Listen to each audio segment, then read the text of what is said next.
Hello everybody, welcome back to the channel with another Euro Truck Simulator 2 video. Today is an exciting day because the Going East DLC was just released. Hot off the presses on Steam, installed it, made my way over to an area so we can actually explore some of it. If you watched the last episode, you will remember that we were in the northern coast of Africa, part of the TSM map mod. Now, that mod does not currently work with this new DLC, so I had to remove it, which moved me back to Kiel, my hometown, and then I drove down to Prague because I figured this would be a good place to find ourselves a job going into this new area. Basically, sort of roughly like this is kind of the new stuff here, some of this that was added. Now, checking the freight market, there's not a lot of options for us here right now, but none that are not too long anyway, so I've decided we're gonna go take this trip here. We're gonna haul some logs from Prague to Ostrava in the Czech Republic. I think that sounds like a reasonable thing to do. Also, it is the day now. We've got a full tank of gas, we got the truck fixed, we just slept. It is raining, however, but that's okay. I've been wanting to drive in rain. It's been a while since I've done that. Now, I have tweaked a few things, and I will tell you about these as we make our way towards our pickup place. Most of these have to do with my steering wheel and some of the settings, and this was done on the advice of actually somebody who commented on a previous video about how the steering wheel sensitivity doesn't really match up with the actual wheel in the game, and that is absolutely true. Now, keep in mind, the wheel I'm using is not perfect for this kind of game. It's more of a racing wheel, so I had a fair amount of struggle actually in the beginning, just dealing with setting up the sensitivity so that it was usable, so that it wasn't, it was really super hypersensitive, and it felt really silly to be driving a big heavy truck and make it spin on a dime just because that's the wheel, that's the way that the wheel worked for me. So I had to play with the sensitivity setting. There's a linearity setting in the game that I had to play with just to make this all work properly. So I had that dialed in fairly well, but to his point, I've tweaked it a little bit further, and hopefully this will help make it seem a little bit more realistic without giving me heart attacks every time I have to make a turn. So, the other thing that I did with this is, again, also on that commenter's, John, I believe his name was, his advice was, when I'm driving, pretty much the first 8 gears I can just shift 2 gears at a time. Now, because my wheel, again, it doesn't have an actual gearbox. It has paddle shifters that are right here behind the steering wheel itself, so they're like kind of like that typical racing setup, I guess. But I've been trying this on this trip down to Prague, and just sort of double shifting real quick, tap tap, up to the first 8 gears, and that seems to work pretty well. It's almost necessary when I'm not hauling a load, because this truck likes to run. I mean, I got up to 100 kilometers an hour here pretty quickly. It's because I'm much lighter now. I got nothing holding me back, really. The other thing that I played with, I know this is lots of changes, not just to the game, but we'll get to the game changes soon here. I did make a lot of changes to the braking sensitivity as well. I realized that the braking sensitivity was set quite high. I don't remember if that was by default like that, or if that was something that I had done at some point. I'm not sure why I would have done that, because basically I'd tap the brakes and we'd come to a stop pretty damn quick. Much too quick for a truck that's hauling, you know, a 25-ton load. So I played with that. So I predict that we're going to hit somebody soon because I predict that the braking sensitivity is now so different that I'm just not used to it anymore. But we shall see. I'm hoping for the best. It does seem more realistic now. I can actually use the brake to slow down. You know, otherwise I would literally, if I was trying to slow down from say 90 down to 50 to make an exit on the highway, I would almost exclusively use the engine brake, because if I use the actual brake, I'd pretty much always just stop in the middle of the highway, which is not cool. So you can see here I'm double shifting, and even that still, like, you get up here pretty quickly. See what I mean? It took us a little bit longer to brake there to get to a stop, which is good. It's also raining, and it's funny, I don't know if that setting was new or not. I don't think it was. I went into the options, and there's actually a slider for the chance of rain, I guess, so that you can, you know, if you don't want to have any rain at all, you can turn it right off, or you can make it so that it's always raining in the UK kind of thing. So, you know, I've been lamenting the fact that there was so little rain, so I turned that up a little bit. It's just a coincidence that it now actually is raining as we're doing this. So, where's my mouse? A load of logs. It's only 16 ton. I don't want to do anything too crazy. It's not that far of a trip. I'd like to keep this video fairly short, but I wanted to get one out there because the DLC's out, and yeah, I wanted to play with that. Now, I don't know if you're going to be able to tell, but the steering wheel changes are dramatic, so I'm prone to oversteering right now, just because I can actually, if I turn the wheel like this, you see how it keeps going in the game. So I can't just make sudden movements like that. I actually have to make more slow and deliberate turns, which is probably a good thing, and it actually adds to realism. Let's stick my head out in the rain.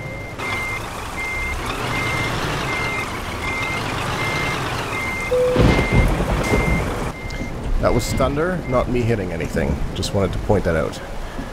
Alright, we are hooked up and ready to go. 5-hour trip, that's perfect. It's not that long. I've been experimenting with a lot of things. Ooh. You almost need a windshield wiper on the side window here.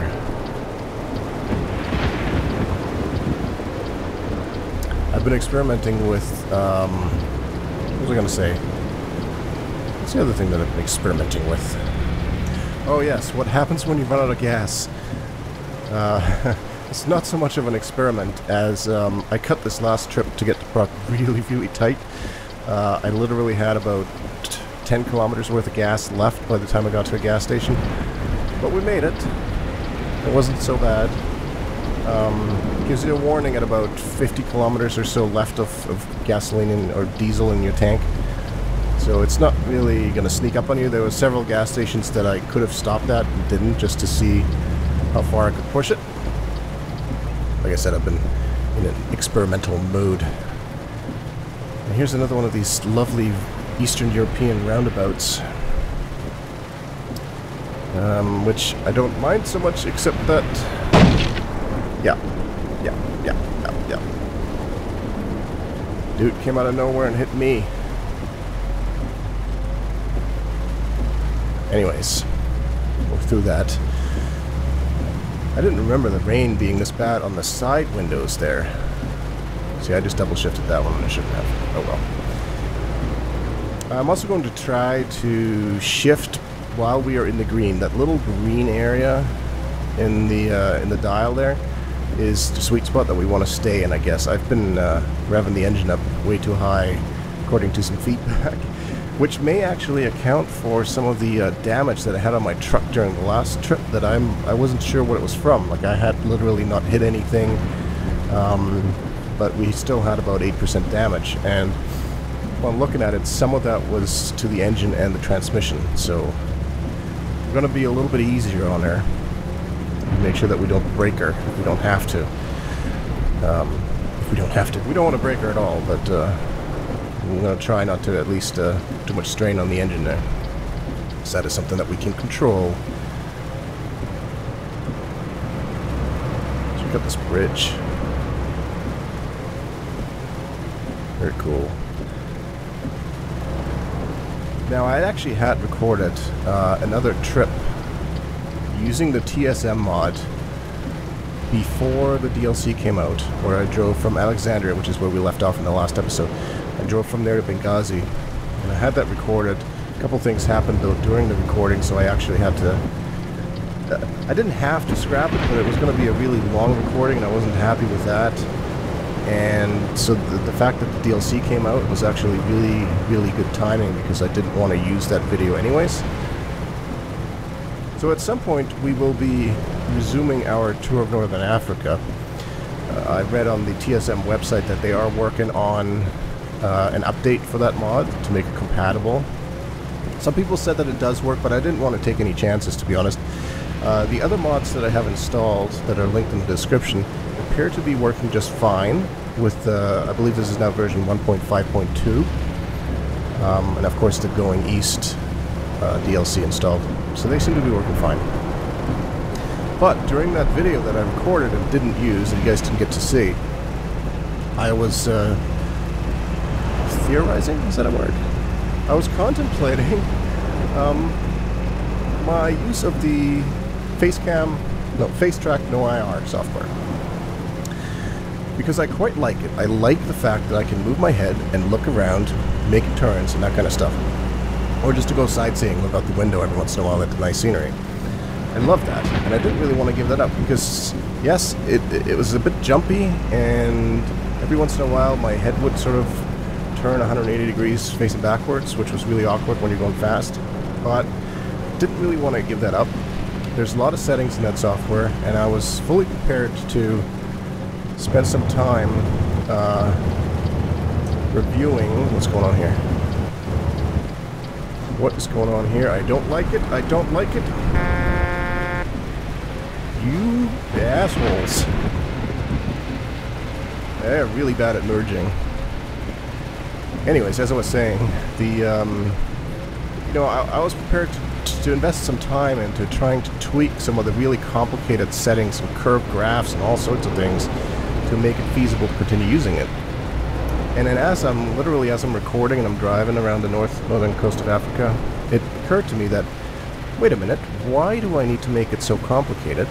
The only reason, or the main reason, 80% of what I use face tracking for is to turn my head left and right, to check mirrors, but more importantly during merges or just making left and right hand turns is when I like to turn my head and see what's coming, and I don't want to have to reach over and grab the mouse. So I kind of let that go through my head for a bit, and I was like, well, all I really want is to be able to turn left and right. I don't care about up and down. The FaceTrack software basically tracks your head in a three-dimensional space, so not only is it the x-axis and the y-axis, but also the z-axis, basically. So as you're getting closer, there's a roll and a pitch and a yaw thing, and after that,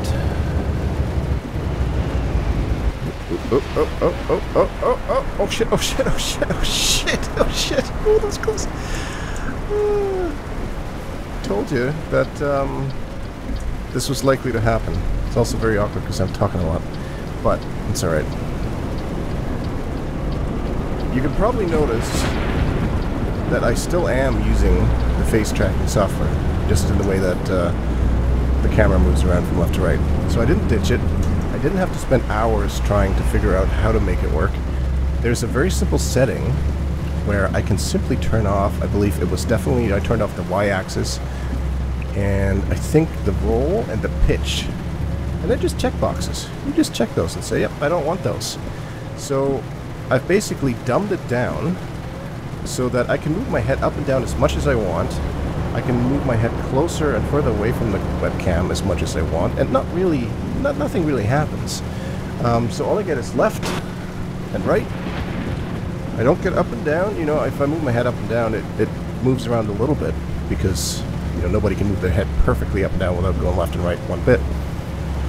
But basically, I'm sure you would have noticed this so far on this trip, it has made my camera angle or my point of view a lot more stable than what it had been. And that's really great because I feel like it still gives me the benefit of being able to look left and right out the window when I want to, making turns and all kind of thing, while at the same time I don't have to deal with this constant jerkiness and bugginess of the camera moving all over the place, because it was getting to a point in the last 2 trips where it was actually starting to bother me to the, it was bothering me enough that it was taken away from its functionality, and the disadvantage of the jerkiness was starting to outweigh the benefit of using it. So I'm extremely happy with that, the fact that I was able to tweak that very easily and still use this, because this has gotten so much better. Now, there is one downside to this method, and that is that as soon as you start using this FaceTrackNoIR software, the mouse no longer has any functionality, apparently, as far as moving around in this viewpoint. So it entirely overwrites what the mouse would do. If you're looking, I can move the mouse, you can probably see that in the wheel cam, and nothing's happening. It's all based on the face tracking software now. Which means that because I've turned off the y-axis and the pitch and the roll, that I can no longer look up and down inside my cabin.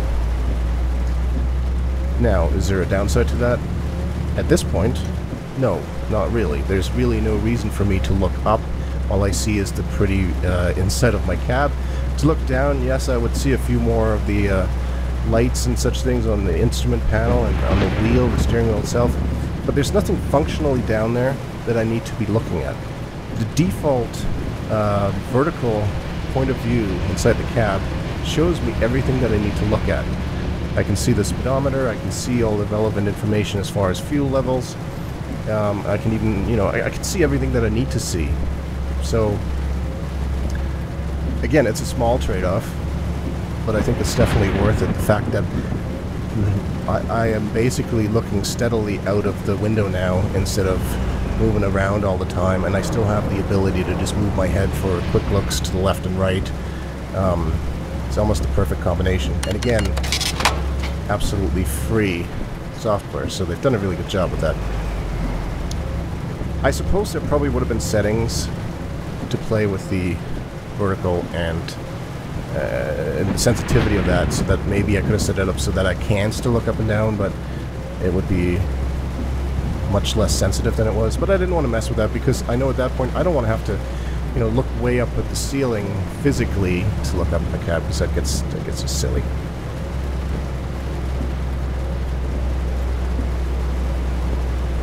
Oops. That's probably enough talking about face tracking software, though. Let's talk about the new DLC. So, this just came out today. There's 13 new cities.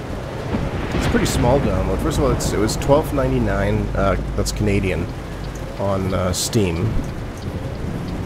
Which is actually, you know what, that's a pretty good price for a DLC, because a lot of DLCs, the prices that I'm used to are $14.99, I suppose. So $12.99, I had no problem pulling the trigger on purchasing that. No problem at all.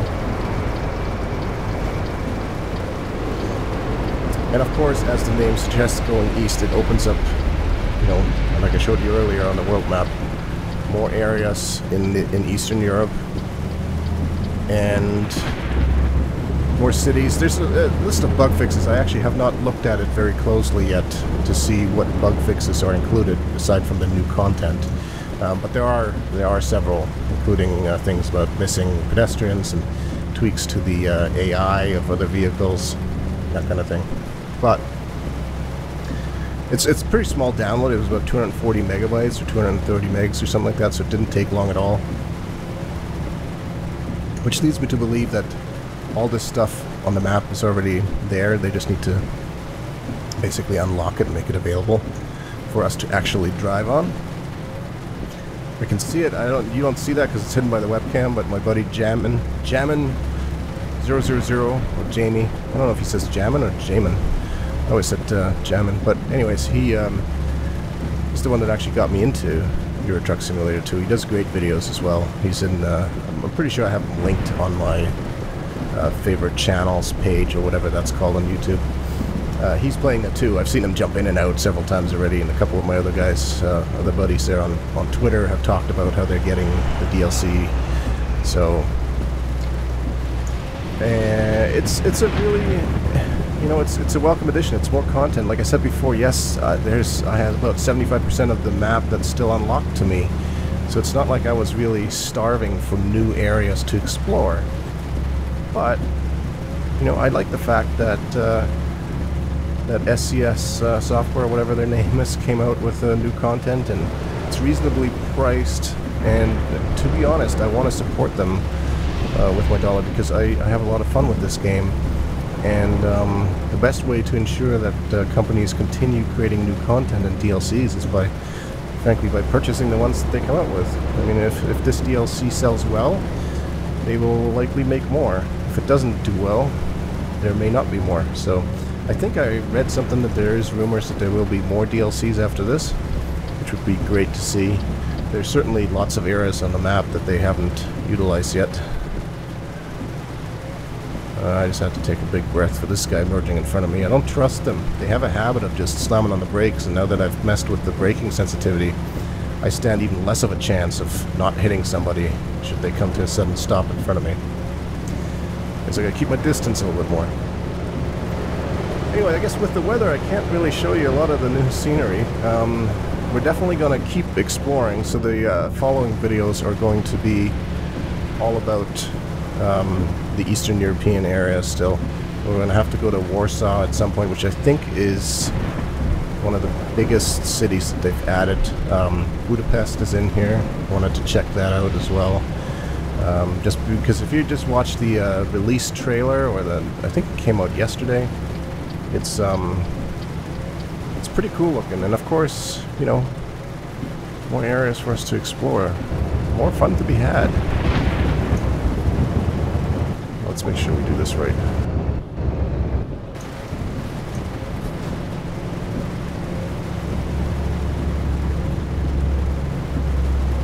It has been a while since I've driven in rain, so I don't know what the impact to the actual driving conditions on the road are, but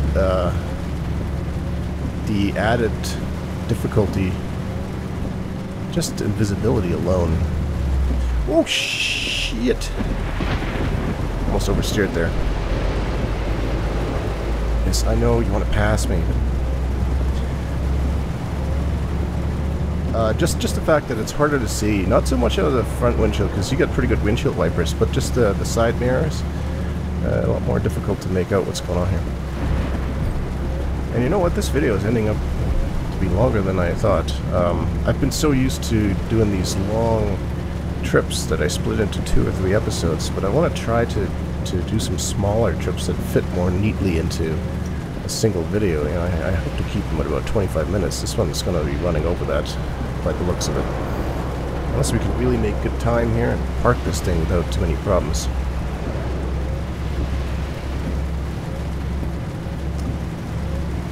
And I think I also talked in the video that I didn't, that I'm not posting, about how I want to expand my company some further. I wasn't sure if the next best step for me would be to open up a new garage or upgrade the one that I have. I think my existing garage can only support 2 drivers at the moment. So, we've got a speed limit here. What's the speed limit? 80. Alright, well, we do not want to get a ticket. So, because any kind of expansion, whether it's upgrading an existing garage or starting a new one, is going to cost us some money. So every dollar, every euro actually counts.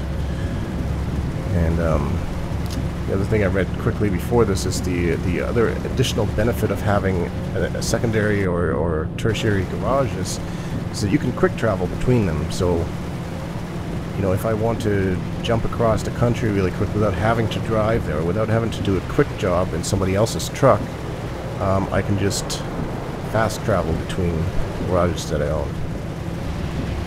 So I'm going to have to do some research into how much it's going to cost me to actually purchase a new garage, set that up. I'm going to have to get some employees in there as well, so that's going to cost us no point having a garage without a driver to operate out of it.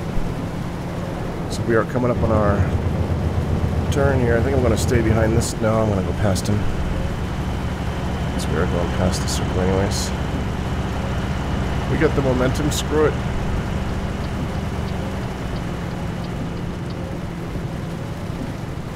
You can see the sign off, turn off sign. Is this it? This looks to be it.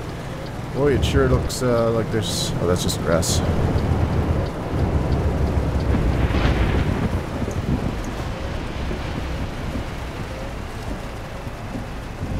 Feels like we're going too fast. Feels like we're going too fast. Ever so gently.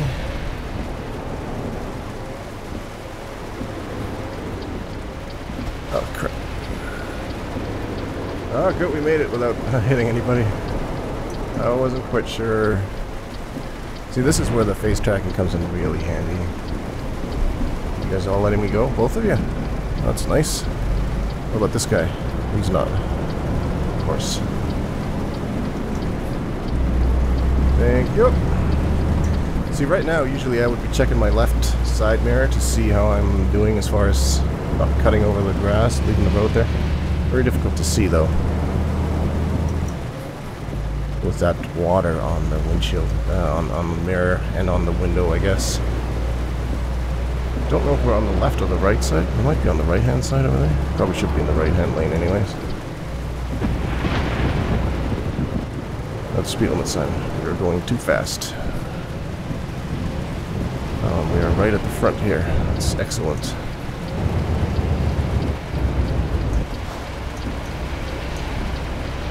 Just gonna drift right on in here. Where do we need to park?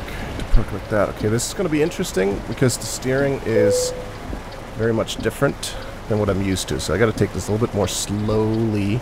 I had gotten pretty good at parking these trailers. I have a feeling that is not going to be the case anymore. So I'm going to cheat a little bit. I am going to go switch to the external camera. That way I can get a bit of a better view. Because look at this angle that we have to deal with. It's not very good. So it's actually going to pull out front here a bit more. You like the paint job on my new truck? If you didn't watch the video where I lamented over whether this is the right one or not, you should. I don't know if this is actually getting us anywhere here. We're just going to take over this whole road. Because we don't care.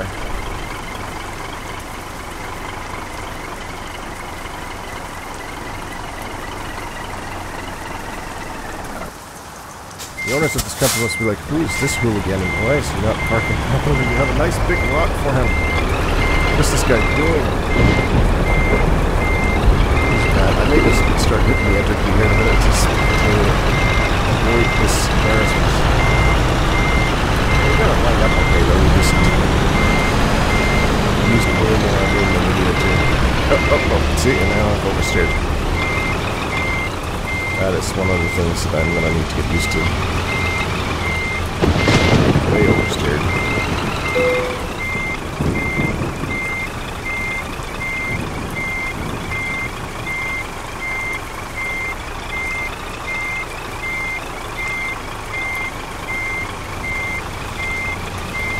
Turn, turn, turn, turn, turn, turn.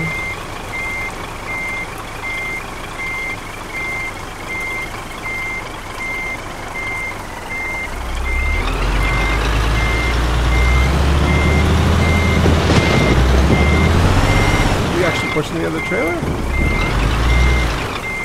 No, we're not. No, we are not. Getting sleepy while we're doing this.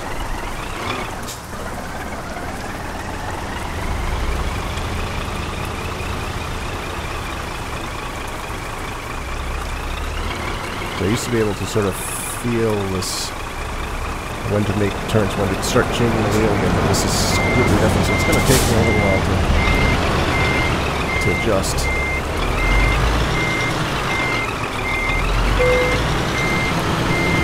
Alright, let's hammer around there, come on.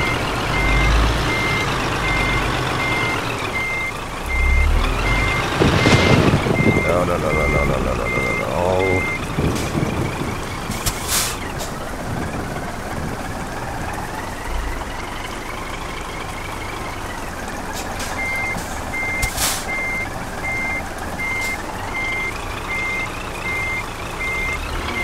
Oh, I really want to thank John for making me mess with this to make it more difficult for me. Smart, turn green, turn green, turn green.